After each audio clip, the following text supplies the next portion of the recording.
ஒரு வேதத்தின் அடிப்படையை சொல்லி செய்திக்கு நான் போக விரும்புகிறேன். நாம் வேதம் வாசிப்பது, reading the Bible is not to find ways to prosper. ஏதோ ஒரு நன்மைக்காக வேதத்தை நாம் வாசிக்கவில்லை. இயேசுவை காண்பதற்காக. It's to see Jesus and then you will prosper. எப்பொழுது நீ பிராஸ்பராக மாற முடியும், கிடைக்கும், எப்பொழுது இவைகளெல்லாம் உனக்கு கூட கொடுக்கப்படுவதால் to see Jesus. நீ இந்த வேத புத்தகத்திலே நீ எந்த அளவுக்கு இயேசுவை பார்க்கிறாரோ அந்த அளவுக்கு நீ பிராஸ்பர் இருக்கும் என்று உங்களுக்கு கிறிஸ்துவின் நாமத்திலே ஒரு நல்ல ஆலோசனை சொல்கிறேன். இயேசு கிறிஸ்துவை பார்த்தீர்களானால் எங்கெல்லாம் இருக்காரோ அவருக்கு சமாதானம் உண்டு. இது நம்ம எல்லாருக்கும் தெரியும். அவர் இருக்கிற இடத்துல சுகம் இருந்தது, அவர் இருக்கிற இடத்துல அற்புதம் இருந்தது, அவர் சென்ற இடமெல்லாம் ஒரு பெரிய. ஆனால் ஜீசஸ் நெவர் அட்டெண்டட் அ ஃபியூனரல். அவர் எந்த ஃபியூனரலையும் அவர் அட்டன் பண்ணதா நம்ம பைபிள்ல இல்லை.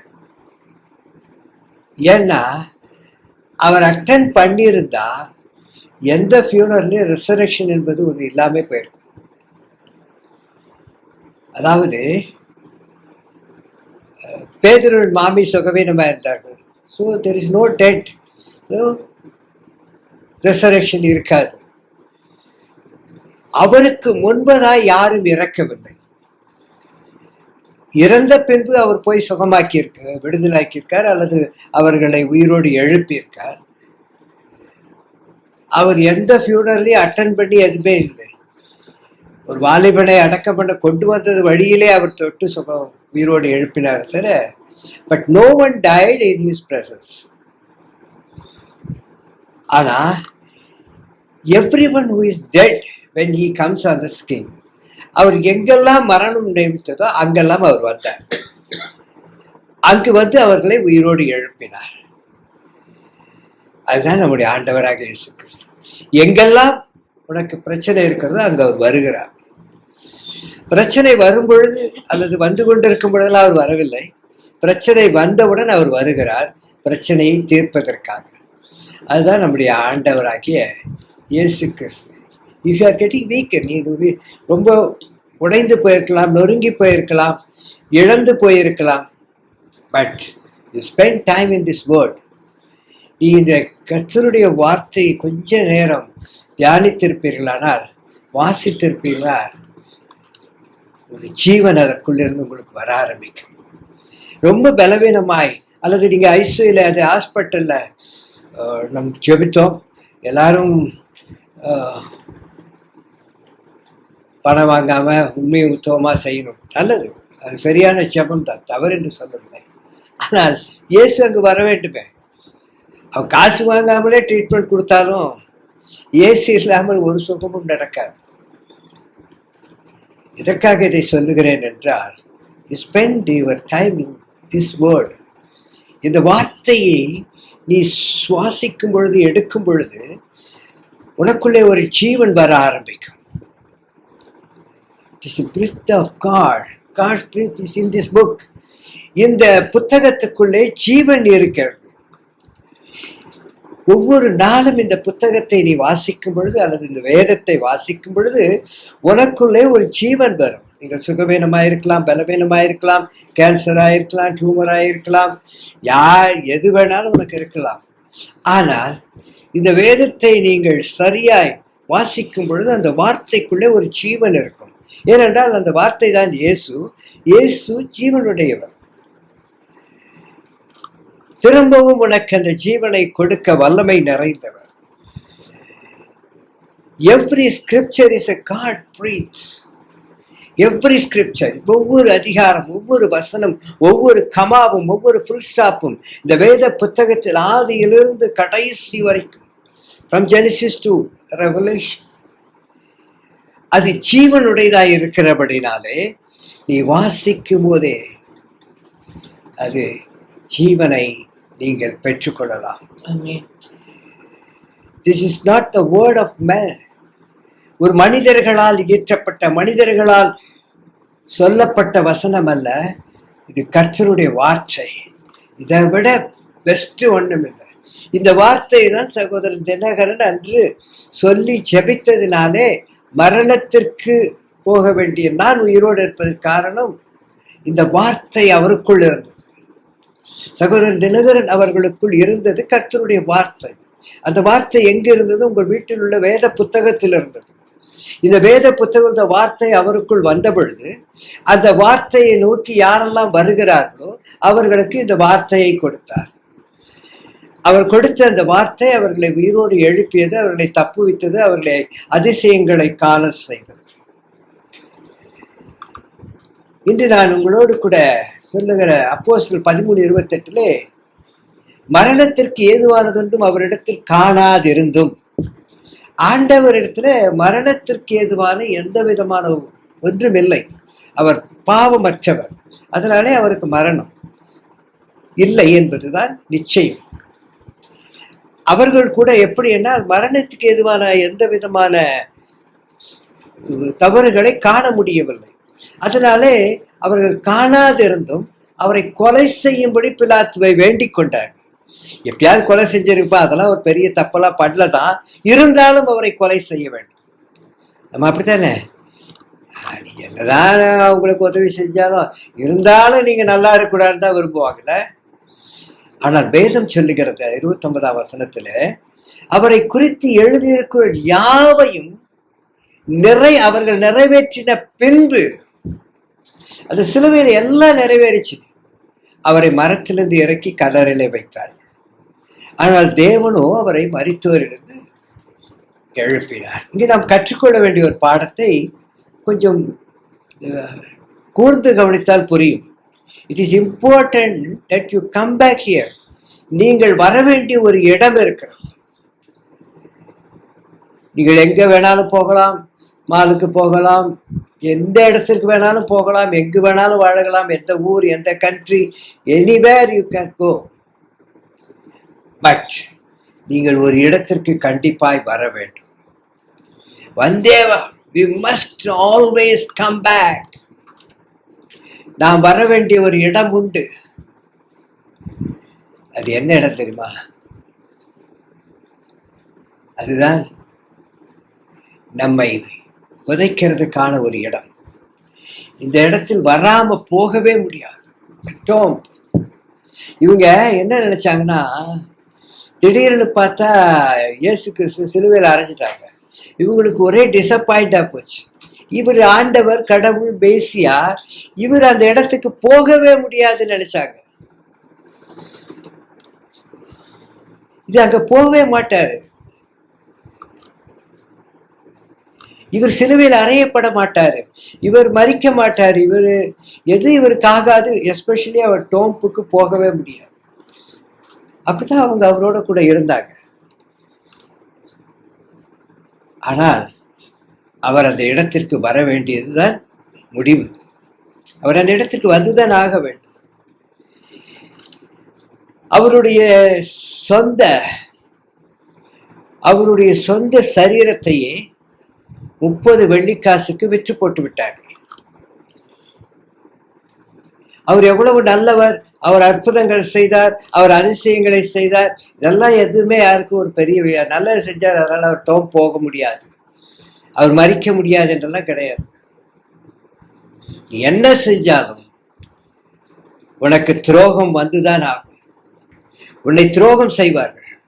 உன்னை டோம்பில் வைப்பதுதான் உன்னுடைய முடிவு என்பது உன்னுடைய எதிரிகளுடைய எண்ணங்கள். நம்முடைய வாழ்க்கையில் life is filled with Doms. நிறைய கல்லறைகளால் நாம் நிறைந்து இருக்கிறோம். எதை செஞ்சாலும் நம்ம கல்லறையின் அனுபவத்தில் கொண்டு போகிறார்கள். அப்படியே மரித்தவனை போல உட்கார்ந்து விடும். நீங்கள் அப்போஸ்தலர்களை பார்க்கும்போது அப்படி இல்லை, பால் அந்த ஆன்டியோக் அந்த இடத்திற்கு அவன் வருகிறான். அந்த இடத்துல என்ன தெரியுமா செய்யறான்? அவன் சொன்னது என்ன தெரியுமா? அந்தியோகியா என்ற இடத்துக்கு அவன் வந்த பொழுது, the story of death, the story of burial, the story of resurrection, இயேசு கிறிஸ்துவனுடைய மரணத்தையும் இயேசு கிறிஸ்துவனுடைய அவருடைய அடக்கத்தையும் அவருடைய உயிர்த்தெழுதலையும் குறித்து அவர் பிரசங்கிக்கிறார். அவருடைய ரோலிங் ஸ்டோன், ஏன் அந்த ரோலிங் ஸ்டோன் என்ற ஒன்று நடந்தது என்றால், அந்த ரோலிங் ஸ்டோன், அந்த கற்கள் புரண்டு எடுக்கும் பொழுது வெளிச்சம் உள்ளே போக வேண்டும். Dark place. நம்முடைய வாழ்க்கையில எல்லாமே dark place. What is a tomb? It's a dark place. Nothing is there. உங்க வாழ்க்கையில எத்தனையோ பிரச்சனைகள் வரும் பொழுது அது மட்டுமே நமக்கு இருக்கிறது. Only a dark place. நம்முடைய வாழ்க்கையில தோல்வி, நம்முடைய வாழ்க்கையில வேலை இல்லை, நம்முடைய வாழ்க்கையில பிரச்சனை, நம்முடைய வாழ்க்கையில எல்லாம் இருக்கிறது. சகோதரி வினோதினி எவ்வளோ ஒரு பாரத்தோடு சொன்னார்கள், ஒரு நல்ல இடம் இல்லையே, ஒரு பெரிய இடம் இல்லையே, அவர்கள் எல்லாரும் உட்கார பார்த்து கண்களில் கண்ணீர் நிற்கிறது. ஒரு சடன் டார்க் பிளேஸ். அங்கு ஏதோ அடைக்கப்பட்டு இருக்கிறது. So she wants bright or light. Vinodhini அவர்களுக்கு அங்கு ஒரு வெளிச்சம் வேண்டும் என்று விரும்புகிறார்கள். சிலருடைய வாழ்க்கையிலே நான் வெளிச்சத்தை கொடுக்க வேண்டுமானால் என்னுடைய பிரேயர் டவர் ஒரு இருளுக்குள் இருக்கக்கூடாது. தட் மீன்ஸ் அங்கு ஒரு இடமில்லாத சூழ்நிலை இருக்கக்கூடாது. ஸோ இப்படிதான் நம்முடைய வாழ்க்கையிலே இருளை நோக்கி இருளுக்குள்ளே வாழ்ந்து கொண்டிருக்கிற அநேக காரியங்கள். பிள்ளைகளை சுகவீனம், பிள்ளைகளுடைய வேலை இல்லாத காரணம், திருமணமாகாத காரணம், அல்லது நிறைய இருக்கும். என் அருமையான சகோதரனே சகோதரி, உனக்காக கல்லை புரட்டி போடுகிற ஒரு தேவன் உண்டு. ஏனென்றால் நீ இருளுக்குள் வாழ்வதை அவர் மாற்ற விரும்புகிறார். இந்த இருளுக்குள் வாழ்வதை குறித்து நீங்கள் அறிந்து கொள்ள வேண்டுமானால் ஹோல் பைபிளே தான். என் ஆண்டவர், நீங்கள் ஆதியாகமத்தில் வாசிக்கும் பொழுது நீங்கள் பார்க்கலாம், ஆதியாகமத்திலே Adam was naked and not ashamed. ஏனென்றால் அவன் நிர்வாணியாய் இருந்தாலும் அவன் நிர்வாணியை நீக்குவதற்கு ஒரு தோளாடை கொடுக்கப்பட்டது. இங்கு சிலுவையிலே இயேசு கிறிஸ்து நிர்வாணமாக்கப்பட்டார் and not ashamed. Why? இங்கு அவருடைய சொந்த இரத்தமே அவரை மூடிக்கொண்டது. His own blood. அவருடைய கார்மெண்ட் அதை மூடவில்லை. He was covered with his own blood to remind us that his blood would be the covering and the precious of our sins. நம்முடைய பாவங்களை கழுவி சுத்திகரிக்கிற ஒரு இரத்தம் இருப்பதினாலே நீ அவமானப்பட போவதில்லை.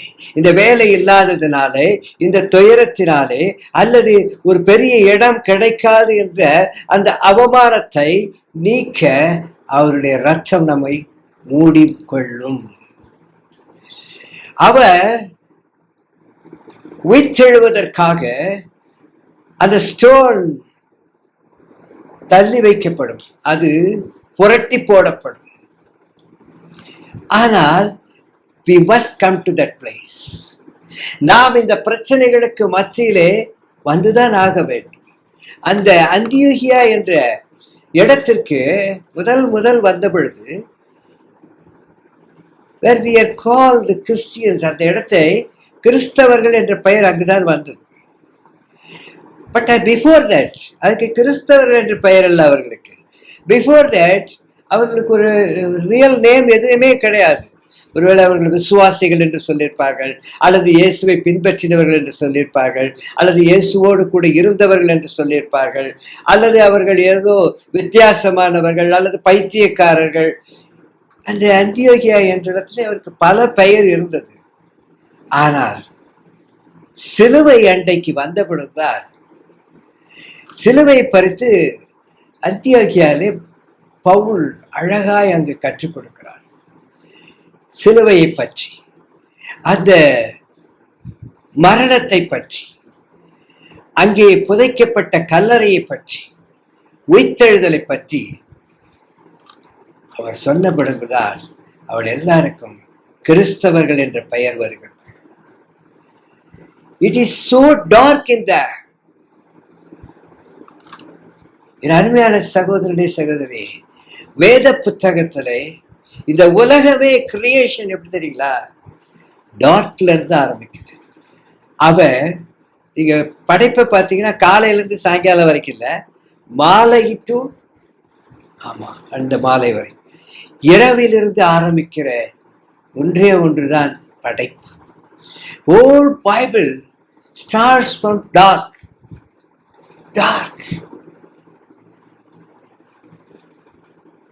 Many stars in dark place. The evening and the morning were the first day. It does not start with a daybreak. It starts with the night. அருமையான சகோதரனே சரி, என் தேவன் எப்பொழுதும் கிரியை செய்கிற ஒரு அருமையான நேரம் எதுக்குமா? Start in a dark. இந்த பூமி இருளுக்குள் இருந்தது, வெளிச்சம் உண்டாக கடவுள். நீ எப்பொழுதெல்லாம் இருளுக்கு வருகிறையோ வார்த்தை வரும், வெளிச்சம் உண்டாக கடவுள். Life itself starts in the dark. நம்முடைய வாழ்க்கையே இருளுக்குள் ஆரம்பிக்கிறது என்று தெரியுமா? It starts in the womb of woman. A woman.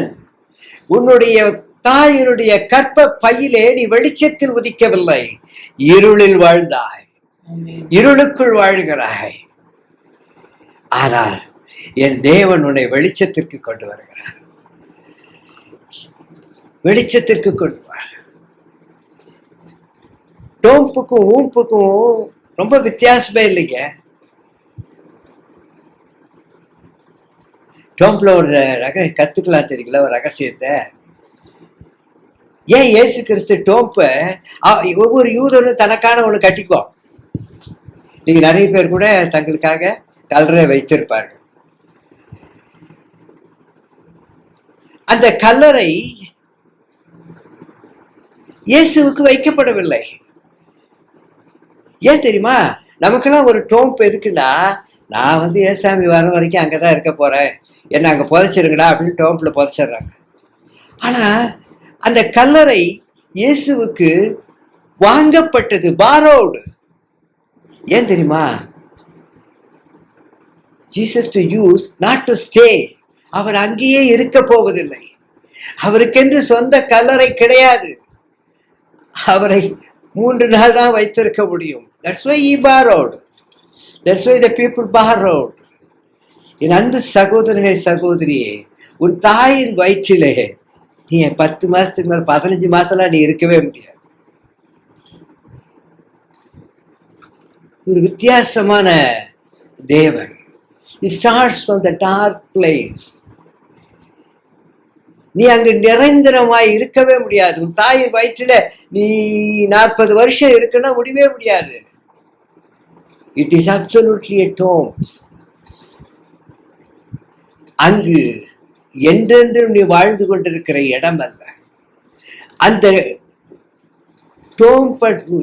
தாயினுடைய கருவறைக்கும் கல்லறைக்கும் உள்ள வித்தியாசத்தில் ஒன்று என்றால், தாயினுடைய கல்லறையிலே சில நாட்கள் இருளில் இருக்கலாம். டோம்பிலே நீ எப்பொழுதும் இருளில் இருக்க வேண்டிய உன்னை இயேசு கிறிஸ்து வந்த பின்பு, நீங்கள் பழைய ஏற்பாடு முழுவதும் பாருங்கள், ஆதாமிலிருந்து இயேசு கிறிஸ்து சிலுவையில் மரித்து அடக்க பண்ணப்பட்டு பாதாளத்திற்கு இறங்கி காவல் ஆவிகளுக்கு பிரசங்கித்து அவர்களை எல்லாரும் பரதேசிக்கு அழைத்து போகும் வரைக்கும் அவர்களுடைய கல்லறை நிரந்தரமாய் இருந்தது. அந்த கல்லறையிலிருந்து ஒருவரும் பரதேசிக்கு போக முடியவில்லை. அங்கே ஆபிரகாம் இருந்தான், அவருடைய மடியிலே லாசர் இருந்தான், அவன் அருகிலே பணக்காரனும் இருந்தான், பேசுகிற தூரத்திலே. வாழ்க்கையும் அப்படித்தான். You must realize that Jesus' tomb was a womb. அது தாயின் கல்லறை போல, தாயின் கருவை போல 3 நாள் தான் அந்த டோம்ப் அவருக்கு. அது டோம்புக்கும் ஒரே வித்தியாசம். The little difference என்ன தெரியுங்களா?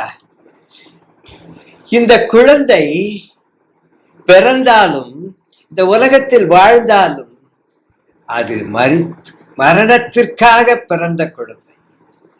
நீ யாரா இருந்தாலும் சரி, உன் தாயின் வயிற்றில பிறந்து இஸ் a temporary tomb.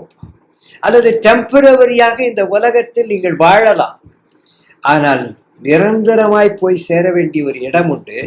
அதற்கு முன்பதாக டோம்ப், எப்படி தாயின் கருவை போல உங்களுக்கு ஒரு டோம்ப் இருக்கிறது, ஒரு கல்லறை இருக்கிறது.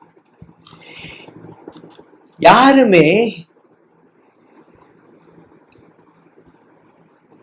கும்பிலேயே அல்லது கருவறையிலேயே வாழ்ந்து கொண்டிருக்க முடியாது. அவர்கள் வர வேண்டிய ஒரு இடம் உண்டு, அதுதான் கல்லறை. ஆனால் இயேசுவை பாருங்கள், அவர் தாயின் கருவறையிலிருந்து வந்தது நமக்காக. ஆனால் அவர் வாழ்ந்த அந்த 3 நாள் கருவறை 3 days, அந்த 3 நாள் கருவறையிலிருந்து அவர் வெளியே வருகிறார். அவர் மரிப்பதற்கென்று பிறக்கவில்லை, மரித்து உயிர்த்தெழுவதற்கென்று பிறந்தார். யாக்கோபு சொல்லுகிறான், நரைமையரோடு கூட என்னை பாதாளத்திற்குள் தள்ளுகிறீர்களா? நான் பாதாளத்திற்குள் போகிறேன், எல்லாரும் இருளுக்குள் போகிறோம் என்றுதான் சொன்னார்கள். ஆனால் இயேசுவை பற்றி மட்டும் சொல்லப்பட்டது, அவர் இருளுக்கு போனாலும் அவர் உயிர்த்தெழுந்து வெளியே வருவார், அவர் வெளிச்சத்திற்கு வருவார். அவர் எப்படி வருவார் என்றால், அவர் உயிரோடு கூட வருவார். எதற்காக என்றால், நீ போய் நிரந்தரமாய் இருக்கக்கூடிய அந்த டோம்பிலிருந்து அல்லது கல்லறையிலிருந்து நீயும் பரதேசிக்கு அல்லது பரலோகத்திற்கு வர வேண்டும் என்பதற்காக. இந்த தாயின் கருவிலே இந்த குழந்தை ஒரு வெக்கேட் பண்ணியே ஆக வேண்டும். அதற்கென்று சில டைம், இதான் காட்ஸ் டைம்னு சொல்றோம் இல்லையா? எப்பவுமே நமக்கு ஒரு பெயின்னா எல்லாரும் அழுவோம் இல்லைங்களா? ஐயோ வலிக்குதே, ஐயோ வலிக்குதே, இங்கே வலிக்குது, அங்கே வலிக்குது, ஹாஸ்பிட்டலில் சொல்லுவாங்க, வீட்டில் சொல்லுவாங்க, பிள்ளைங்க அம்மா வலிக்குது, அப்பா வலிக்குதுன்னுவாங்க. ஆனால் வலி வேணும்னு சொல்கிற ஒரு இடம் என்ன தெரியுங்களா? Delivery time. எங்க வலி வந்துருச்சான்னு கேட்பாங்க. டாக்டர் சொல்லுவார், வலிக்கு வெயிட் பண்ணுங்க, வலி வந்தோடனே பிரசவம் ஆயிடும். வலிக்காக வெயிட் பண்ணுற ஒரே இடம் இந்த உலகத்தில் டெலிவரி டைம். ஏன் தெரியுங்களா?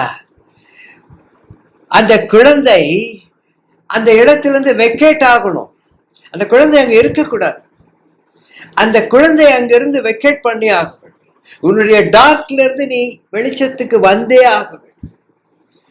என் அருமையான சகோதரனே, சகோதரனே, absent in the body is to be present in the world. உன்னுடைய தாயின் கருவறையிலே நீ திடீரென்று காணாமல் போனால் இந்த உலகத்தில் வந்து நிற்கிறாய். இதே போலதான் உனக்குள் இருள் இருக்கிறது, நீ இருளுக்குள் வாழுகிறாய். இந்த இருளை விட்டு நீ வெளியே வந்தால் வெளிச்சத்திற்கு வர வேண்டும். அங்கே ஒரு வழி வர வேண்டும். அந்த வழி உன் தாய்க்கு வர வேண்டும், உனக்கல்ல, குழந்தைக்கல்ல. அந்த வழி இயேசுவுக்கு வந்தபடினால் நீ வெளியே வருகிறாய். அந்த வழியை அவர் ஏற்றுக்கொண்டார், அவர் பாடுபட்டார், அவர் துக்கத்தை அனுபவித்தார், அவர் எல்லா விதமான வேதனைகளையும் பெற்றுக்கொண்டார். வழி வந்தது, அவர் உயிரோடு எழுந்தார். எதற்காக தெரியுமா? அந்த வலியை உன்னை வெக்கேட் பண்ணுவதற்காக. நீ இருளில் இருக்கிறவள், நீ வெளிச்சத்திற்கு வர வேண்டும் என்பதற்காக. Never forget that the womb is also your tomb. எப்படி ஒரு தாயின் கருவறையிலே இருளுக்குள்ளே இருந்து நீ வெக்கேட் ஆகணும், நீ வெளிச்சத்திற்கு வரணும், நீ வாழ்க்கைக்கு வரணும், நீ ஆசீர்வாதமாய் வரணும், நீ சத்தமிட வேண்டும், நீ எல்லாரும் உன்னை பார்த்து கொஞ்ச வேண்டும், மகிழ வேண்டும். இவை எல்லாம் உனக்கு எப்பொழுது கிடைக்க வேண்டும்? நீ வெக்கேட் பண்ணுகிறது. நீ இருளிலிருந்து வெளிச்சத்திற்கு வரும். அதை செய்யக்கூடிய ஒரே ஒருவர் என் ஆண்டவர் மட்டும்தான். எல்லாரும் வழி வர முடியாது, ஆனால் என் ஆண்டவர் வழியை கொடுத்தால் நீ வெளியே வந்து விடுவாய். அந்த வழி இந்த தாய்க்கு வந்தது. அதே வழியை இயேசு எடுத்துக்கொண்டபடியால் தான் நீ இன்று ரட்சிக்கப்படுகிறாய். நீ இந்த பூமியிலிருந்து வெக்கேட் ஆகும் பொழுது பரலோகத்திற்கு போகிறாய். நீ நிரந்தரமான நரகத்திற்கு அல்ல. அந்த வழி அவருக்கு வந்தது சிலுவையில். அந்த வழியை அவர் ஏற்றுக்கொண்டார். ஆகவேதான் நீயும் பரலோகத்தை, you vacate this world, இந்த உலகத்தை விட்டு நீ பரலோகத்திற்கு. The Old Testament, you see, the point of reference was the Passover night. உங்களுக்கு தெரியுங்களா? அந்த ராத்திரி வேளையிலே அவர்கள் அது பழைய ஏற்பாட்டில் எகிப்தை விட்டு கிளம்பும் போது ஒரே இருளாய் வந்ததை பிள்ளைக பார்க்குறோம். அந்த ஒரு சாபத்தை நாம் பார்க்கிறோம். அன்று ராத்திரியில் தான். It's not from bright. பகலிலே நீங்கள் ஆட்டை வெட்டி உங்களுடைய இதை பூசிக்கொண்டு பகலிலே காத்திருங்கள், பகலிலே தேவதூதன் வந்து சங்காரத்தில் வந்து எல்லாத்தையும் வெட்டி விடுவான் என்று சொல்லவில்லை. நீ செய்வதெல்லாம் செய்து முடித்த பின்பு அந்த ராத்திரியிலே சங்கார தூதன் வருவான். உன் எதிரிகளை முறியடிக்க கூட தேவன் இருளை தான் ஆச்சு. அவர்களுக்கு இருளாய் மாறும் பொழுது நீ வெளிச்சத்திற்கு வருவாய். காலையிலே நீ விடுதலையானவனாய் இருப்பாய். தட் இஸ் அவர் காட். என் ஆண்டவருடைய அற்புதமான சூழ்நிலை என்ன தெரியுமா? இருளில் இருந்து வெளிச்சத்திற்கு கொண்டு வர வேண்டும். ஆகவேதான் இந்த பழைய ஏற்பாடு முழுவதும், புதிய ஏற்பாடு எங்குமே காட்டி கொடுக்கப்பட்ட அந்த ராத்திரியிலே அவர் என்ன கொடுத்தார் தெரியுமா? போஜனம் பண்ணின பின்பு, பஸ்காவை முடித்த பின்பு, ஒரு யூதன் பஸ்காவை ஆசரிக்கிறார். பஸ்காவை போஜனம் பண்ணின பின்பு அவர் கொடுக்கிறார் தன்னுடைய சரீரத்தை, அப்பத்தையும் திராட்சை ரசத்தையும் அவர் காட்டி கொடுக்கப்பட்ட அந்த ராத்திரியிலே. அந்த ராத்திரியிலே தான் யூதாஸ் காட்டி கொடுக்கிறார். அந்த ராத்திரியிலே தான் எல்லாம் நடக்கிறது. அவரை கொண்டு போய் டோம்பில் அல்லது கல்லறையில் வைத்தவுடன் 3 நாட்கள் அவர் அங்கு இருக்கிறார். இரவும் பகலும் அங்கு இருக்கிறார். ஆனால் இரவை முறியடிக்கிற தேவன். இந்த அருமையான மாலை வேளையிலே நம்ம இரவை நோக்கி போய் கொண்டிருக்கிறோம். ஒரு சத்தியமான வார்த்தை என்ன தெரியுங்களா? உன் இரவை வெளிச்சமாய் மாற்றுவார். கலங்காதிருங்கள். நம்முடைய வாழ்க்கையிலே 3 இரவுகள் உண்டு. சில கதவுகள் அல்லது இந்த கதவுகளை நாம் இரவு என்று வைத்துக் கொள்வோம். சில கதவுகள் மூடப்பட வேண்டியவை. சில கதவுகள் மூடப்பட வேண்டும். 10 மாதம் உன் தாயின் வயிற்றிலே நீ இருக்க வேண்டும். நேராய் குதிக்க முடியாது. இயேசுவே மரியாளின் வயிற்றில் இருந்தார். சில கதவுகள் மூடப்பட வேண்டியவை. நாம் எதுவுமே மூடப்படக்கூடாது. எல்லாம் திறந்திருக்கணும். நான் அதை செய்தா கிடைக்கணும், இது செய்தா கிடைக்கணும், நான் நினைச்சதெல்லாம் கிடைக்கணும், விரும்பினதெல்லாம் கிடைக்கணும். நோ. சில கதவுகள் மூடப்பட வேண்டியவை. நீங்கள் மூடின கதவை டோன்ட் கம்பல் யுவர் காட். சிலர் உபவாசம் இருந்து எனக்கு இந்த வேலை தான் வேணும், இந்த வேலை தான் வேணும், இந்த டாக்டர் தான் வேணும், இந்த இன்ஜினியர் தான் வேணும், இந்த இதுதான் வேணும், அதுதான் வேணும். Don't compel your God. நீ கம்பல் பண்ணா அவனுக்கு சவுல் தான் கிடைப்பான், தாவீது கிடைக்க முடியாது. நீங்கள் துணிந்து நடந்தால் அது கடவுள் விரும்பும் வளர்ச்சியை தடுக்கக்கூடும். சில கதவுகள் உங்களுடைய வாழ்க்கையிலே கதவுகள் திறந்த பின்னர் மூடப்படலாம். ஏனென்றால் கடவுள் உங்கள் திசையை கவனத்தையும் மாற்றுகிறார். அவர் உங்களை தடுக்கவில்லை, உங்களுக்கு உதவுகிறார். அவர் மூடுவதற்கு, அவர் உதவுவதற்கு தான் காரணம். பொதுவாக கடவுள் மூடினாலே அது பெரும்பாலும் தெய்வீக வழி நடத்தலாகும். உனக்கு மறுப்பு சொல்வதற்காக மூடவில்லை. நீங்கள் வெளிப்படுத்தல் 3:8 சொல்லுகிறார், யாராலும் மூட முடியாத ஒரு திறந்த கதவை நான் உங்கள் முன் வைத்திருக்கிறேன். அவர் மூடினதை திறக்க முடியாது, அவர் திறந்ததை மூடவும் முடியாது. அவர் மூடினால் அவர் தான் திறக்க முடியும். ஒரு பாதை மூடப்படும் பொழுது கடவுள் இன்னொரு பாதையை உனக்கு திறக்கிறார் என்பதை நீ நம்பு. நீ விசுவாசிப்பாயானால். உன்னிடத்திலே காணிக்கையை எதிர்பார்க்கவில்லை, உன்னிடத்திலே பக்தியை எதிர்பார்க்கவில்லை, நம்பிக்கையை எதிர்பார்க்கிறார். நான் அடைத்த கதவை அவள் சந்தோஷமாய் ஏற்றுக்கொள்கிறாளா என்பதுதான் அவர் எதிர்பார்க்கிறது. இது நான் அடைத்த கதவு. இந்த தருணங்களை நீங்கள் நிராகரிப்பின் அறிகுறி அல்ல. உங்கள் கதவு அடைக்கப்பட்டதுனாலே உனக்கு வேலை இல்லை, உனக்கு குழந்தை பாக்கியம் இல்லை, திருமணமாகவில்லை, உன் வாழ்க்கையில் எதுவும் நல்லது நடக்காது என்பது அர்த்தம் அல்ல. அவரை இன்னும் ஆழமாக நம்புவதற்கான அழைப்பு பார்வோனுக்கு சொல்லப்படுகிறது. எல்லா திசைகளும் எல்லா பக்கமும் அடைக்கப்பட்டது, கடல் அடைக்கப்பட்டு இருக்கிறது, செங்கடல் மூடி இருக்கிறது, இது சரியான நேரம், புறப்படுங்கள். ஆனால் தேவன் கதவை திறந்தார். தேவன் 2 பேருக்கும் திறந்தார். பார்வோன் ராணுவத்துக்கும் திறந்தார், இஸ்ரவேலுக்கும் திறந்தார். ஆனால் இஸ்ரவேலை சரியான பாதையிலே வேறொரு இடத்தில் கொண்டு போனார். இதே திறந்த பாதையிலே இவன் கடவுளோடு போனவன் கரையேறினான், கடவுள் இல்லாத போனவன் கரையேற முடியவில்லை. திறந்த கதவு உனக்கும் இருக்கலாம், அவனுக்கும் இருக்கலாம். திடீரென்று அது மூடினால், அவனுக்கு மூடினால் கர்த்தர் அவனோடு இல்லை. என் அருமையான சகோதரனே, சகோதரியே, இந்த மாலை வேளையிலே ஆழமாய் நம்புவதற்கான ஒரு அழைப்பு என்ன தெரியுமா? கடவுள் முழு படத்தையும் பார்க்கிறவர். அரைகுறையாய் நீ பார்க்கிற படத்தை வைத்துக்கொண்டு அவ்வளவுதான் முடிந்து விட்டது, அவ்வளவுதான் முடிந்து விட்டது. இஸ்ரவேல் 430 வருஷம் 1000 வருஷம் கூட அப்படிதான் இருப்பாங்க. இது நாமாய் முடிவெடுக்கிற பல விஷயங்கள். சில சமயங்கள் இது இல்லை என்று சொல்லப்பட்டு விட்டதே, எனக்கு வேலை இல்லை என்று சொல்லப்பட்டதே, எனக்கு எதுவும் இல்லை, சுகமாகவில்லை என்று சொல்லப்பட்டதே. ஏனென்றால் அவருக்கு தெரியும் எது சிறந்தது என்று. எந்த டாக்டர் உன்னை தொட்டா, எந்த மருந்து உனக்குள்ள வந்தா சரியா சுகமான அவருக்கு தான் தெரியும். அது வரைக்கும் எல்லாம் வேற வேற மருந்து கொடுத்துட்டு இருப்பான். திடீர்னு பார்த்தா ஒரு மருந்து கொடுத்தா, அப்பொழுதுதான் சகோதரி சொன்னாங்கல்ல, டாக்டர் வந்து கடவுளை போல எது சிறந்தது என்று அவருக்கு தெரியும். மூடிய கதவுகள் நம்மை வேறு பாதையை நோக்கி திருப்பிடுவதற்கான ஒரு வழியாக இருக்கலாம் என்ற ஒரு நம்பிக்கைக்கு நாம் புறப்பட வேண்டும். அப்படி புறப்பட்டால் ஒரு சிறப்பான ஒரு வழி நமக்கு கொடுக்கப்படும். ஆனால் பைபிள் நமக்கு நினைவூட்டுகிறது, கடவுள் கட்டுப்பாட்டில் இருக்கிறார். சும்மா அப்படியே மூடிட்டு அவர் பாட்டு போயிடுறது இல்லை. என்னைக்காவது வந்து திறந்து விடலாம், என்னைக்காவது வந்து அவன் நல்லா இருக்கட்டும், அப்படி அல்ல. ஒரு கண்ட்ரோல் அவரிடத்திலே உண்டு. சில காரியங்களை நீ கற்றுக்கொள்ளும் வரைக்கும், சில காரியங்களை நீ புரிந்து கொள்ளும் வரைக்கும், சில காரியங்களை உன் எதிரிகள் புரிந்து கொள்வதற்காகவும், சில காரியங்களை உன் குடும்பங்கள் உன்னோடு ஆண்டவர் இருக்கிறார் என்பதை தெரிந்து கொள்வதற்காக சில நாட்கள் நீ தாயின் கருவறையில் இருந்துதான் ஆக வேண்டும். அவர் ஒரு கதவை மூடினால் அது அவருக்கு ஒரு சிறந்த திட்டம் என்பதை நீங்கள் கண்டுகொள்ள வேண்டும். நாம் பார்க்க முடியாத ஒன்றிலிருந்து நம்மை பாதுகாப்பார். நாம் பார்க்க முடியாது, கருவறைக்குள் இருக்கிறோம்.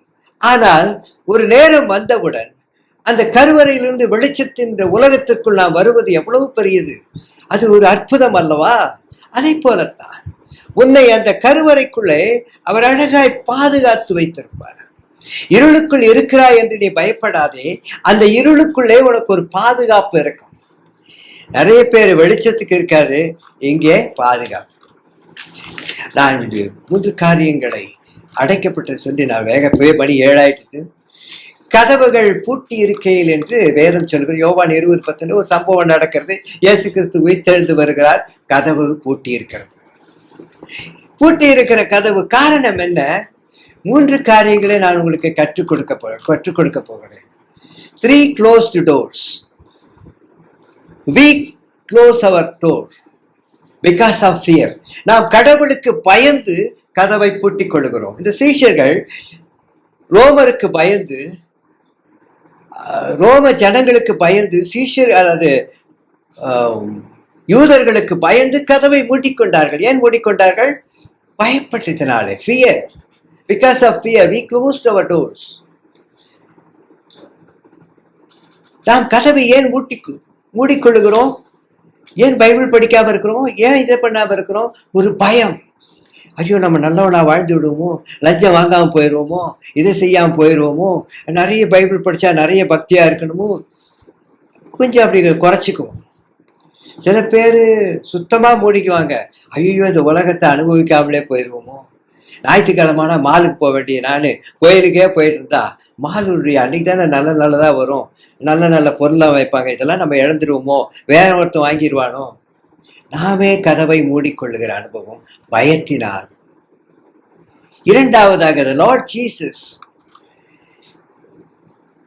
இயேசு நம்முடைய கதவை மூடுகிறார்.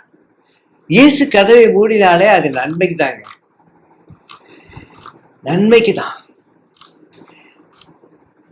ரொம்ப ஒரு நன்மையான.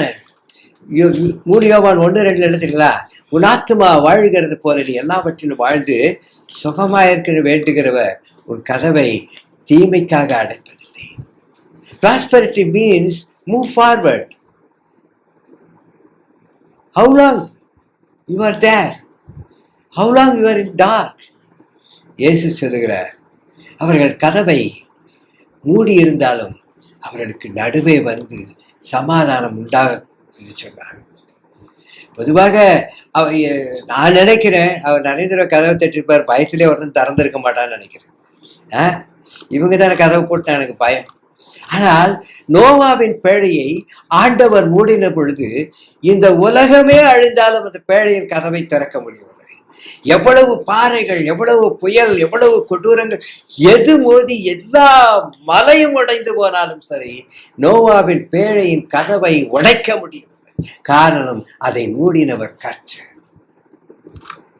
அருமையான சகோதரனே, சகோதரி, அதனால்தான் மத்தேயு 6 சொல்வது, நீயோ ஜெபம் என்பது உன் அறை வீட்டுக்குள் பிரவேசித்து உன் கதவை பூட்டி. அவர் தான் பூட்டி வைக்கிறார். நீங்க அவர் 120 பேர் உட்காந்து மேல் வீட்டில் பார்த்து கதவை பூட்டி 100 பேர் உட்காந்து காத்திருந்தார்கள். வெயிட்டிங் பீரியட், காத்திருந்தார்கள். they waited on upper room. ஆனால் அந்த ஆண்டவர் பூட்டின கதவுக்குள்ளே இருந்த பொழுது என்ன நடந்தது? பரிசுத்த ஆவியானவர்களுக்கு கிடைத்தது.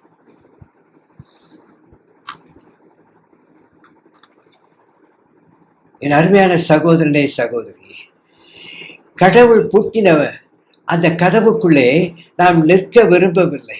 சீக்கிரம் வேலை கிடைச்சிடணும், சீக்கிரம் இந்த வேலை கிடைச்சிடணும், சீக்கிரம் அது நடந்துடணும், சீக்கிரம் இது நடந்துடணும், ஐயோ உடனே நடந்துடணும். இப்பதானே சிலரெல்லாம் சொல்லுவாங்க பார்த்தீங்களா, வழி வந்தோம், ஐயோ ஐயோ வலி வலி வலி வலி வலி. தவறு என்று சொல்லவில்லை. Wait for the God's time. நீ ஆண்டவருடைய பிள்ளையாய் இருந்தால் உன் பிரச்சனையில் மத்தியிலே ஆண்டவருக்காய் காத்திருக்க வேண்டும். அது ஆண்டவர் பூட்டின கதவாயிருந்தார். நம்முடைய முற்பிதாக்கள் மோசே 40 வருஷம் பூட்டப்பட்டது ஒன்றும் செய்யல, இன்னொரு 40 வருஷம் பூட்டப்பட்டது ஒன்றும் செய்யல. ஆண்டவர் கதவை திறந்தாரு, இஸ்ரவேலை அவன் ரட்சித்து கூட்டு கொண்டு வரான். ஒரு விடோ வருகிறா, போன அந்த விதவை திரும்ப வருகிறார். ராஜாவிடத்துல கேட்க வருவா, என் நிலமோ இது எனக்கு வேணும், எல்லாவற்றையும் இழந்து நிற்கிறேனே. ஆனா ஆண்டவர் ஏற்கனவே கதவை திறந்து வச்சுட்டு ராஜா கிட்டலாம் பேசி வச்சுட்டாரு, ஒருத்தி வருவான்னு. அவன் கேயாசின்னு சொல்றான், இதான் இதான் எல்லாம் சொன்னா. அவன் வந்தோடனே என்ன கிடைச்சது தெரியுமா? அவருடைய லேண்டு மட்டும் கிடைக்கல. அழகா கதவை திறந்தார் பாருங்க ஆண்டவர். அவர் பூட்டின கதவு இல்லை, அவர் தான் இவருக்காக பூட்டி வச்சிருந்தாரு. யார் யாரோ எல்லாம் ஓடி போயிட்டாங்க, எல்லாம் எங்கெங்கயோ போயிட்டாங்க பஞ்ச காலத்துல. ஆனா இவளுடைய கதவை ஆண்டவர் பூட்டி வைத்திருந்தார். ராஜா சொல்றான், அவள் லேண்டெல்லாம் அவளுக்கு கொடுத்துருங்க. எப்படி கொடுக்கணும்னு சொன்னா தெரியுமா? அன்னைக்கு அவ போன அன்னையிலிருந்து இந்த வரைக்கும் விளைஞ்சிருந்தா எவ்வளவு லாபம் வருமோ அத்தனையும் சேர்த்து கொடுங்க. இயேசு கதவை திறந்தார், 2 மடங்கு 2 மடங்கு கிடைக்கும். யோபுக்கு கிடைத்தது இல்லையா? நீங்க நகோமி பாருங்க, கதவு அடைக்கப்பட்டது, ஆனா இங்க வந்தப்ப என்ன நடந்தது? கதவு திறக்கப்பட்டது. இயேசு திறந்தார், அல்லது தேவன் திறந்தார். நகோமியின் வாழ்க்கை திரும்ப எல்லாவற்றையும் பெற்றுக்கொண்டார். ரூத்துக்கு ஒரு கதவு அடைக்கப்பட்டது, ஆனால் எருசலேமிலே, பெத்லகேமிலே அவருடைய வாழ்க்கையிலே எல்லாம் மகிமையாய் மாறியது. யோசேப்பின் கதவு சிறைச்சாலைக்கு, அவர் சகோதரர்கள் அடைத்தார்கள், அமிலேக்கியர் அடைத்தார்கள், எல்லாரும் அடைச்சாங்க, போர்த்திவா வீட்டுல அடைச்சாங்க, சிறைச்சாலையில அடைச்சாங்க. கர்த்தர் கதவை திறந்தார், தேசத்தின் 2வது ஸ்தானத்தில் நிற்கிறார். எலியா எலிசாவுடைய காலங்களில் எல்லா கதவுகளும் அடைக்கப்பட்ட பொழுது கூட கர்த்தர் திறந்தார். தயவு செய்து இவர்கள் செங்கடலை விட்டு ஒரு அடைப்புக்குள்ளே தான் வந்தார்கள். அவர் செங்கடலை விட்டு நேராய் காணான் போகவில்லை. பார்வோனை விட்டு வந்தார். செங்கடலை விட்டு கதவை திறந்த பொழுது ஒரு அடைப்புக்குள் வருகிறார்கள். அது என்ன அடைப்பு? டெசர்ட், வனாந்தரத்திற்குள். வனாந்தரத்தில் எத்தனை வருடங்கள் அடைத்திருந்தார்கள், ஆனால் அத்தனை வருடங்களும் தேவனுடைய மகிமையை கண்டார்கள். மன்னாவை பார்த்தார்கள், அதிசயங்களை பார்த்தார்கள், எத்தனையோ காரியங்கள். கண்மலை பிளந்து தண்ணீர் வருவதை பார்த்தார்கள், காடைகள் வந்ததை பார்த்தார்கள். அதிசயங்கள் எல்லாம் கண்ட இடம்தான் அது டார்க்.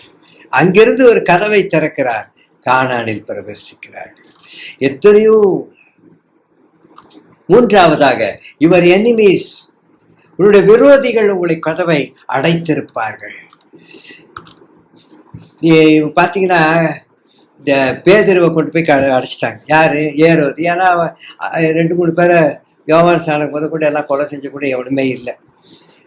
ஆனா இங்க பேதுருவுடைய சிறைச்சாலையில் கதவு அடைக்கப்பட்டு விட்டது. Door closed. எதிரிகளால் அடைக்கப்பட்டு விட்டது. இந்த இடத்துல நாம் ஒரு பெருசா ஒரு சத்தியமும் கற்றுக்கொள்ளலாம். அந்த அதிகாரத்தில் நீங்க வாசித்தீர்கள் 5ஆம் வசனத்துல, சபையார் அவனுக்காக தேவனை நோக்கி ஊக்கத்தோடு ஜெபம் பண்ணினார். யோவான் ஸ்நானகன் வெட்டப்படும் பொழுது அவனை காப்பாற்ற யாரும் இல்லை. அவன் சிறைச்சாலை இருக்கும்போது அவனுடைய சிறைச்சாலை திக்கப்படவில்லை. அல்லது நம்முடைய சில சீஷர்கள் எல்லாம் அப்படியே வெட்டப்பட்டார்கள், சிறைச்சாலையில் காக்கப்படவில்லை. ஆனால் பேதுரு மட்டும் சிறைச்சாலையிலிருந்து விடுதலையாக வேண்டும். இதுக்கு காரணம் என்ன தெரியுமா? அவனுக்காக ஜெபிக்க ஒரு சபை இருந்தது. நீ ஏன் ஆலயத்திற்கு போக வேண்டும்? உனக்காய் ஜெபிக்க ஒரு சபை இருக்கிறது. சபை இல்லாத உன்னுடைய சிறைச்சாலையின் கதவு திறக்கப்படாது. இங்கு பேதுருவின் சிறைச்சாலையின் கதவு திறக்கப்பட அவனுக்காக ஊக்கத்தோடு ஜெபம் பண்ண ஜீசஸ் கால்ஸ் என்ற பிரேயர் டவர் இருக்கிறது. அங்க வினோதி இருக்கலாம், பர்னாஷா இருக்கலாம், இவங்கெல்லாம் யாரும் கதவை திறக்க முடியாது. ஆனால் அவர்கள் கதவை திறக்க இயேசுவை நோக்கி ஜெபம் செய்வார்கள். உனக்காக ஒரு பிரேயர் சென்டர், ஒரு பிரேயர் டவர் இருக்கிறதா? கர்த்தரை ஸ்தோத்திரி. நீ சிறைச்சாலையில் இருந்தாலும், நீ பேதுருவாய் அடைக்கப்பட்டிருந்தாலும், நீ வெளியே வருவாய். அதுக்குதாங்க ஒரு தேவை. அதுக்கு தான் சகோதரர் தினகரன் ஆரம்பித்து வைத்தது என்ன? அநேக பேதுருவை விடுவிப்பதற்காக பிரேயர் டவரை ஆரம்பித்து வைத்தார். உனக்காக ஜெபிக்க, உனக்காக காத்திருக்க, உன்னுடைய கதவை திறக்க வைக்கிறதுக்காக ஒரு சபை உனக்கு தேவை, ஒரு பிரேயர் டவர் உனக்கு தேவை, ஒரு ஜெப வீரர்கள் உனக்கு தேவை. இவங்க ஜெபம் பண்ணோன்னு எல்லாம் நடச்சிட்டீங்களா? நம்மள மாதிரி தான் தேவதூதன் வந்து எல்லாத்தையும் விட்டு எல்லாம் கூட்டு போயிட்டு, இதெல்லாம் நமக்கு தெரிஞ்ச சம்பவம். இந்த வீட்டுல எல்லாம் ஜெபம் பண்ணிட்டு இருக்காங்க. பேதுருவும் விடுதலை ஆகி யோவானுடைய தாயார் வீட்டுக்கு வராரு. அங்க வந்தா கதவை தட்டுறாரு. கதவை தட்டுனா ரோதை வருகிறார், இந்த வேலைக்கார பெண். ரோதை வந்து அப்படி எட்டி பார்த்தா பேதுரு பிரைஸ்லார் கர்த்தருக்கு ஸ்தோத்திரம் என்று கதவை திறக்கவில்லை. அவளுக்கு இருக்கிற ஒரு சந்தோஷத்துலயோ அல்லது நம்பிக்கை இல்லாத சூழ்நிலையில கதவையே திறக்காம ஓடி போயிட்டா உள்ள. நாம நிறைய பேர் ஆண்டவர் ஆசீர்வாதங்களை கொண்டு வந்து நம்ம வீட்டுல வச்சுதானே கதவை திறக்க மாட்டோம், பைபிள் படிக்க மாட்டோம், ஜெபம் பண்ண மாட்டோம், கோயிலுக்கு போக மாட்டோம். இந்த ரோதை குடுக்குன்னு ஓடி போயிட்டான். அவங்க போய் உள்ள போயிட்டே, அப்பா பேதுரு நிக்கிறாருப்பா வாசல்ல அப்படின்னா. பெதட்டுற பாருங்க. இவங்க என்ன செஞ்சுட்டு இருக்காங்க தெரியுமா? ஊக்கமாய் ஜெபம் பண்ணாங்க. உங்களை மாதிரி ஊக்கமாய், ரொம்ப ஊக்கமாய் ஜெபம் பண்றாங்க. ஊக்கமா ஜெபம் பண்ணிட்டே இருந்தாங்க. பேதுரு வந்துட்டான். ஸ்தோத்திரம் சொல்லணும்ல? பெதற்றுகிறாய். இன்னொரு கொஞ்சம் பக்திமான், நம்மளை விட கொஞ்சம் நல்ல பக்திமான் இருந்தான். அவன் என்ன சொன்னா, இல்லடா அது தேவதூதனா இருக்கும் போல. பேதுரு பாவம் தட்டிக்கிட்டே இருக்கிறான். ஆசீர்வாதங்கள் உன் வீட்டை தட்டி கொண்டே இருக்கிறது. நாம ஊக்கமா என்ன தெரியுமா ஜெபம் பண்ணிட்டு இருக்கோம்? ஆண்டவரே உதவி செய்யும், உதவி செய்யும், உதவி செய்யும், உதவி செய்யும், உதவி செய்யும். ஆண்டவரே இதை செய்யும், அதை செய்யும், அதை செய்யும், இதை செய்யும். ஆண்டவரே செய்வீர் என்று நான் நம்புகிறேன், நான் விசுவாசிக்கிறேன். என் கதவு திறக்கப்படும், என் இருள் வெளிச்சமாய் மாறும் என்று நம்பிக்கையே இல்லை. ஊக்கமா ஜெபம் பண்றா. பேதுரு வந்தா கதவை திறக்க மாட்டேன்றான். கேட்டா, நீ பெதட்டாத, வந்தவன் வேற ஏதாவது தேவதூதன். ஏசாமி அப்படிதானே சொன்னாங்க. கடல் மீது நடந்து வந்தா, நீ ஏசாமி வந்துட்டாராடே, அவன் நம்ம போதகர்றானா? அது ஏதோ பிசாசு மாதிரி இருக்கிறான். நம்முடைய ஊக்கமான ஜெபம் என்ன தெரியுங்களா? நம்பிக்கையே கிடையாது. நாம ஏதாவது ஒண்ணு கம்பல் பண்ணிட்டே இருப்போம் ஆண்டவர்கிட்ட. எனக்கு இப்படிதான் வேணும் ஆண்டவரே, இந்த வீடு தான் வேண்டும் ஆண்டவரே, இந்த சூழ்நிலை தான் வேண்டுவாரு, அப்படிதான் வேணும், இப்படிதான் வேணும், இப்படிதான் வேணும். ஊக்கமா ஜெபம் பண்ணிட்டு இருப்போம். ஆண்டவர் ஒரு வீடை கொடுத்தான்னு வச்சுக்க, ஏற்றுக்க மாட்டோம். ஏன்னா நான் இப்படித்தானே கேட்டேன், நான் இப்படித்தானே நடக்கணும்னு நினைச்சேன், நான் எனக்கு வாடகை வீடு வேணாம், சொந்த வீடு வேணும் தானே கேட்டேன். திடீர்னு ஆண்டவர் வந்து வாடகை வீடு கொடுக்குறாரு. நம்முடைய அந்த ஊக்கமான ஜெபம் கடவுள் நமக்கு கொடுப்பதை ஏற்றுக்கொள்ள மறுக்கிறது. அன்பான சகோதர சகோதரியே, ஒரு வசனத்தை சொல்லி நான் முடிக்க விரும்புகிறேன் உங்கள் விசுவாசத்திற்காக. ஏசாயா 45:4, வெண்கல கதவுகளை உடைத்து, இருப்பு தாழ்பாள்களை முறித்து, அந்தகாரத்தில் இருக்கிற பொக்கிஷங்களை, ஒளிப்பிடத்தில் இருக்கிற புதையல்களையும் உனக்கு கொடுப்பேன். உனக்கு கொஞ்சம் பலன் இருந்து என் நாமத்தை மறுதலியாமல், அதுதான் முக்கியம், என் நாமத்தை மறுதலியாமல் என் வசனத்தை கை கொண்டபடினால் திறந்த வாசலை உனக்கு முன்பாக வைத்திருக்கிறேன், அதை ஒருவனும் பூட்ட மாட்டான். ஒருவனும் பூட்ட மாட்டான். சகோதரனை சகோதரி, வாழ்க்கையில ஒன்றை கற்றுக்கொள்ளுங்கள். பூட்டின கதவுகளை குறைத்து, நீ பூட்டியிருந்தாலும் சரி, ஆண்டவர் பூட்டியிருந்தாலும் சரி, உன் எதிரி பூட்டியிருந்தாலும் ஒன்று ஞாபகம் வச்சு, 3 கதவையும் திறக்கக்கூடிய ஒருவர் இயேசு கிறிஸ்து. இந்த புத்தகத்தை திறக்க யாருக்கு அதிகாரம்? ஆட்டுக்குட்டியானவர். ஆட்டுக்குட்டியானவருக்கு அதிகாரம். உன்னுடைய வாழ்க்கையிலேயா உன் கதவை திறக்க ஆட்டுக்குட்டியானவருக்கு தான் அந்த அதிகாரம் உண்டு. ஏன்னா உன் கதவு வெண்கல கதவா கூட இருக்கலாம், இரும்பு தாழ்பாலா கூட இருக்கலாம், அந்தகாரத்துல கூட இருக்கலாம். ஆனால் அதை உனக்கு உடைச்சு உனக்கு கொடுப்பேன். ஏன்னா நீ கொஞ்சம் தான் பலனா இருக்கன்னு எனக்கு தெரியும். 2வது, நீ என்னை விசுவாசித்தாய், என் வசனத்தை கை கொண்டாய். ஆகவே நான் உனக்கு அது ஒன்று ஞாபகம் வச்சுங்க. நாம் போக வேண்டிய இடம் கானானா இருக்கலாம், அல்லது நியூ லைஃப். ஆனா ஃப்ரம் எங்க இருக்கோம்? ஈஜிப்ட். நம்முடைய sinful life from sin to new life. ஆனால் போக முடியாது, கானானுக்கு போக முடியாது. ஏனென்றால் நடுவிலே செங்கடல் இருக்கிறது, வனாந்தரம் இருக்கிறது, பாவத்திலிருந்து வர முடியவில்லை. ஆனால் இயேசு சொன்னார், த்ரூ ஜீசஸ், நானே வழி, ஐ ஆம் தட் வே, ஐ ஆம் த வே. ஈஜிப்டிலிருந்து கானானுக்கு போகிறதுக்கு ஒரே ஒரு வழி, இயேசு என்ற வனாந்தரம். அது வனாந்தரம் போலதான் இருக்கும், ஆனால் அந்த வழியிலே நீ கானானை காண்பாய். உன் வாழ்க்கை வனாந்தரம் என்று பயந்து விடாதே, உன் வாழ்க்கை இருள் என்று பயந்து விடுக்காதே. The creation, it started from dark. இருளில் இருந்து வெளிச்சத்தை, நான் இருளில் உட்கார்ந்தாலும் கர்த்தர் எனக்கு வெளிச்சமாய் இருக்கிறார்.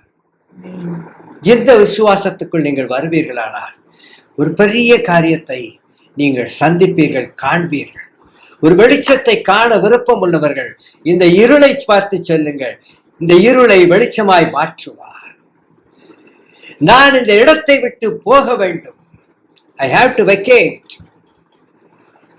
இது temporary. This darkness is temporary.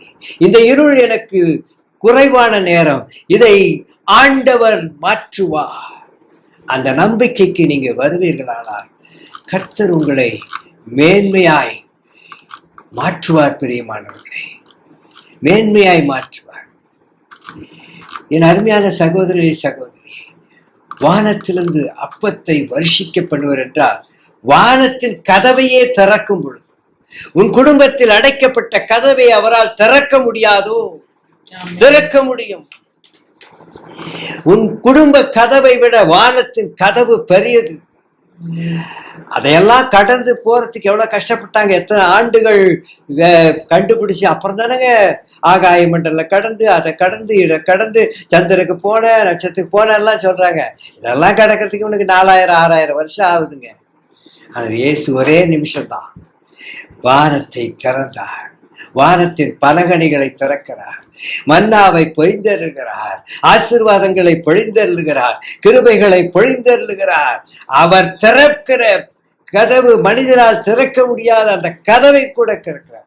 இவன் கொஞ்சம் மைல் தான் போறான், ஆனால் பரலோகத்தின் கதவை திறக்கக்கூடிய வல்லமை படைந்தவர் உன் ஆண்டவராகிய இயேசு கிறிஸ்து. கலங்காது இருப்பீர்களாக. உன் டார்க்னஸை பற்றி பயப்படவே வேண்டாம். You have to vacate. நீ வெளியே வந்துதான் ஆக வேண்டும்.